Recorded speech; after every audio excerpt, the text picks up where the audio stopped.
Dear student, मैं हूं हेमेंद्र झारिया और आज हम पढ़ेंगे माइक्रोबायोलॉजी का topic sterilisation. Very important topic है। स्टरलाइजेशन क्या होती है इसके बारे में बात करते हैं।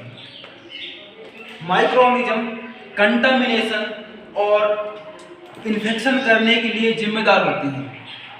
इनको पूरी तरह से हटाना या नष्ट करना ही स्टरलाइजेशन का उद्देश्य होता है। दूसरी भाषा में बात करें स्टरलाइजेशन की, तो स्टरलाइजेशन एक प्रोसेस है जिसमें आर्टिकल, मीडियम और सरफेस को माइक्रो ऑर्गेनिज्म से टोटली पूर्णतः फ्री किया जाता है। यहाँ पर पूर्णतः की बात की जा रही है, ठीक है। यह बहुत अच्छा स्पेसिफिक वर्ड है, पूर्णतः फ्री किया जाता है, ठीक है। अब हम बात करते हैं स्टरलाइजेशन की टेक्निक, मेथड कौन कौन से हैं।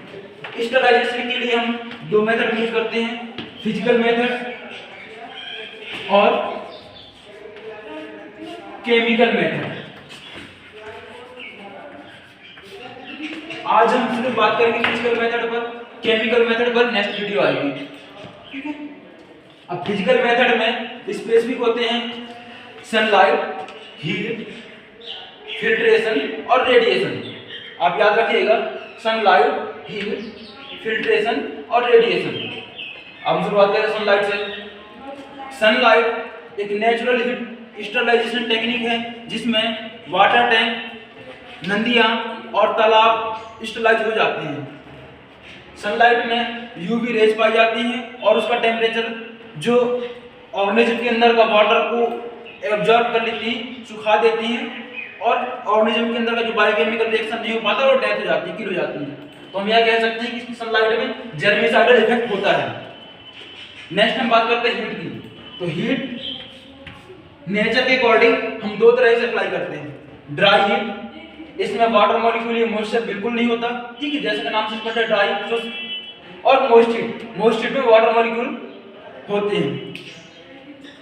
अब ड्राई हीट की हम बात करते हैं। ड्राई हीट में इसके सब क्लास है, रेड हीट या फ्लेमिंग, इंसिनरेशन और हॉट एयर ओवन। अब हम रेड हीट की बात करते हैं। Red heat specially inoculating loop को स्टरलाइज करने के लिए किया जाता है। इनोकुलेटिंग लूप को लैंप के ऊपर, बुनसन बर्नर के फ्लेम के ऊपर लाल होने तक गर्म करना ही रेड हीट कहलाता है। जैसे हम इनोकुलेटिंग लूप को कल्चर ट्रांसफर या फिर कॉलोनी को स्लाइड में लेना स्फीयर बनाने के लिए उसमें इनोकुलेटिंग लूप का यूज करते हैं। नेक्स्ट हम बात करते हैं फ्लेमिंग की। फ्लेमिंग के लिए जैसे स्लाइड हो गया, फ्लास्क हो गया, टेस्ट ट्यूब हो गए। इन टेस्ट ट्यूब और फ्लास्क के मुंह को जब कल्चर मीडिया बनाते हैं तो उसके मुंह को फ्लेमिंग करते हैं जिससे माइक्रोऑर्गेनिज्म नष्ट हो जाए। और स्लाइड को स्मेयर बनाने के बाद हीट फिक्स करते हैं बुनसन बर्नर के ऊपर, ठीक है। नेक्स्ट हम बात करते हैं इंसिनरेशन। इंसिनरेशन मतलब दाह क्रिया, ठीक है। दाह क्रिया पूरी तरह से जला देना 600 से 1200 सेल्सियस। तो इंसिनरेशन में टेम्परेचर रहता है 600 से 1200 सेल्सियस। यहाँ पर जैसे बेड, हॉस्पिटल का बेड्स का मटेरियल है या फिर येलो डस्टबिन का मटेरियल है, ऑर्गन्स है, बैंडेज है, जिन्हें हम दोबारा यूज नहीं करना चाहते, उन सभी को हम दाह क्रिया के द्वारा, इंसिनरेशन द्वारा जला देते हैं और उससे हमें सिर्फ और सिर्फ राख बचती है जो पूर्णतः स्टरलाइज होती है। नेक्स्ट हम बात करते हैं हॉट एयर ओवन की। हॉट एयर ओवन बहुत बहुत बहुत अच्छा मोस्ट स्टरलाइजेशन के लिए यूज होने वाला इंस्ट्रूमेंट है। हॉट एयर ओवन की कोई ये जो technique hot air oven Lewis pasture ने बनाया था, ठीक है।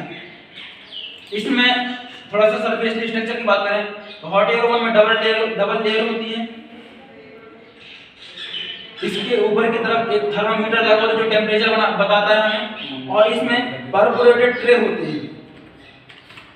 अब परफोरेटेड ट्रे में क्यों होते हैं इसका कारण है, इसमें फैन लगी होती है जो इलेक्ट्रिकल के द्वारा हीट सप्लाई होती है। यह गर्म होता है और फैन इसे पूरा डिस्ट्रीब्यूट करता है एयर को, गर्म हवा को, जिससे ये पूरा ट्रांसपोर्ट हो सके। नेक्स्ट हम नीचे की तरफ देखें, इसमें रेगुलेटर होता है जिससे हम टेम्परेचर हाई या कम कर सकते हैं, और 2 इंडिकेटर होते हैं, ग्रीन और रेड।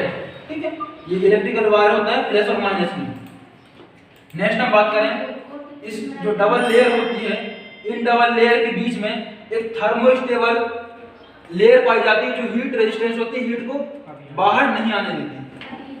नेक्स्ट डोर की बात करें, डोर इसमें पूरी तरह से पैकेट होता है और इसका जो हैंडल होता है वो थोड़ा सा स्पेसिफिक होता है, घुमा के खोलने वाली होती है, नॉर्मली खोलने वाली नहीं होती, घुमा के खोलने वाली होती है। हॉट एयर ओवन में यदि हम 160 सेल्सियस टेम्परेचर पे कर रहे हैं तो हम करेंगे 2 घंटे के लिए। यदि हम टेम्परेचर बढ़ा दें 170 सेल्सियस पर कर रहे हैं तो इसके लिए हम 1 घंटे का यूज करेंगे। और यदि autoclave hot air oven 180 Celsius तक टेम्परेचर हाई कर रहे हैं तो हम इसे करेंगे 30 मिनट के लिए hot air oven. Hot air oven में ऊनी कपड़े या प्लास्टिक के इंस्ट्रूमेंट को छोड़कर ग्लासवेयर, पाउडर और वैक्स आदि को स्टरलाइज किया जाता है। नेक्स्ट हम बात करते हैं मोस्ट हीट की। मोस्ट हीट नाम से स्पष्ट है, इसमें नमी वाटर मॉलिक्यूल के द्वारा स्टरलाइज होगी। मोस्ट हीट की पेनिट्रेशन पावर बहुत ज्यादा होती है। अब इसके भी अलग अलग प्रकार हैं। मोस्ट हीट यदि हम low temperature at 100 Celsius 100 Celsius temperature से कम का यूज कर रहे हैं तो उसे हम बोलेंगे पास्चुराइजेशन, और यह मिल्क के लिए करते हैं।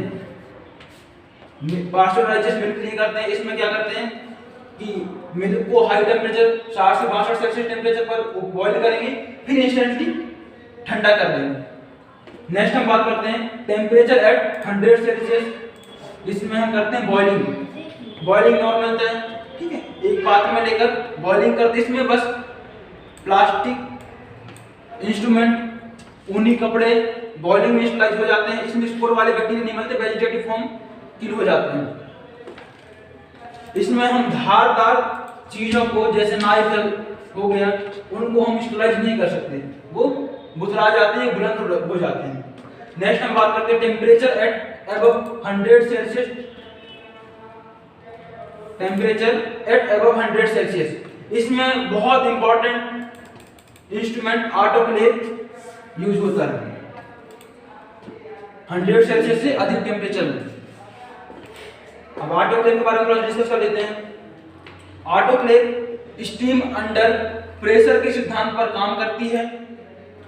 इसमें माइक्रो ऑर्गेनिज्म का किल प्रोटीन के कोगुलेशन की वजह से होती है।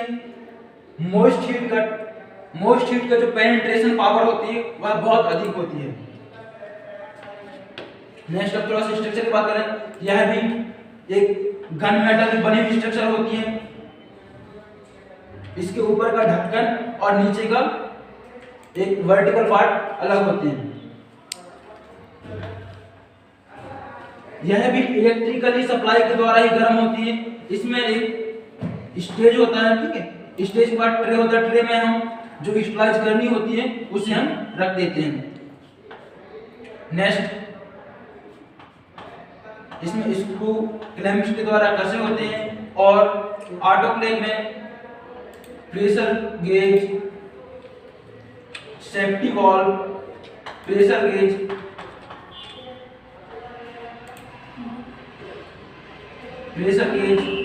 सेफ्टी वाल्व और डिस्चार्ज टैप आदि होते हैं। इसकी वीडियो अलग से बनेगी, वेरी वेरी इंपॉर्टेंट है, ठीक है। नेक्स्ट हम बात करते हैं फिल्ट्रेशन की। फिल्ट्रेशन जैसे कि दैनिक जीवन में फिल्ट्रेशन का यूज करते हैं, बड़ी चीज फिल्टर में फंस जाते हैं और छोटी चीज नीचे आ जाती है, उसी सिद्धांत पर फिल्ट्रेशन काम करता है। फिल्ट्रेशन के लिए हम मेम्ब्रेन फिल्टर, ग्लास फिल्टर और कैंडल फिल्टर का यूज करते हैं। इसमें क्या होता है, जैसे हम फिल्ट्रेशन लिक्विड को ही हम स्टरलाइज कर सकते हैं, लिक्विड या वाटर को, ठीक है। यहाँ पर मेम्ब्रेन फिल्टर होगा और बड़े चीजें जो फंस जाएंगे यहाँ और छोटी चीज यहाँ आ जाएंगी। फिल्ट्रेशन का ये सिद्धांत होती है, ठीक है। नेक्स्ट हम बात करते हैं रेडिएशन की। रेडिएशन इसमें हम यूज करते हैं आयोनिक रेडिएशन और non ionic radiation. Ionic radiation में गामा रेज यूज होती हैं, ठीक है, इसका जो लेथल इफेक्ट होता है, लेथल इफेक्ट दर्शाता है। और नॉन आयोनाइजिंग यूवी रेज और आईआर इंफ्रारेड रेज का यूज करते हैं। ये जो नॉन आयोनिंग रेज है उसकी अपेक्षा आयोनिंग रेज बहुत अधिक होती है, अधिक कैपेबल होती है। ठीक है,